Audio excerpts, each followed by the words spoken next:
आपल्यासोबत सतीश भैया पाटील आहेत.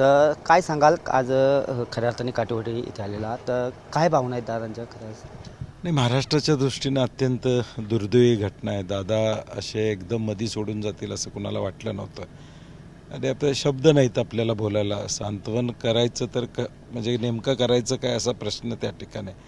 परंतु किमान पवारसाहेबांना ताकद मिळो, सगळ्या कुटुंबांना त्यांना त्या ठिकाणी या धक्क्यातून सावरण्याची ताकद मिळो, हेच आमची भावना आहे. काय अशी आठवण दादांची, कारण आपण देखील मंत्रिमंडळात आलो.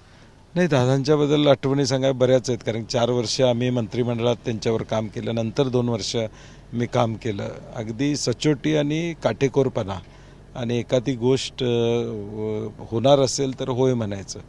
आणि विशेष करून मी आल्यानंतर मटणाचं लोणचं आणलंस का विचारायचं, हे त्यांचं एक ठरलेलं होतं. कारण की नेहमी कोल्हापूरला आले की ते त्यांना जेवणाची आवड असल्यामुळं मटणाचा लोणच्याचा डबा आत्तासुद्धा म्हणजे अगदी 2-3 महिन्यापूर्वी कराडच्या दौऱ्यावर आले होते त्यावेळी त्यांनी डबा मागून घेतला.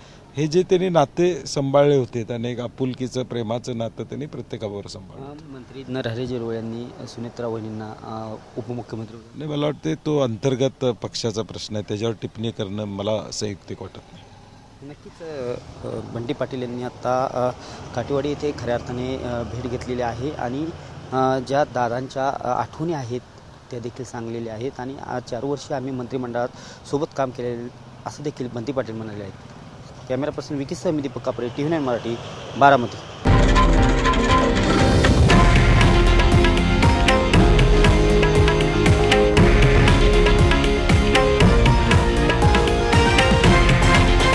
हे आहे देशातील नंबर 1 न्यूज नेटवर्क आणि आपण पाहत आहात TV9 मराठी, एकमेव.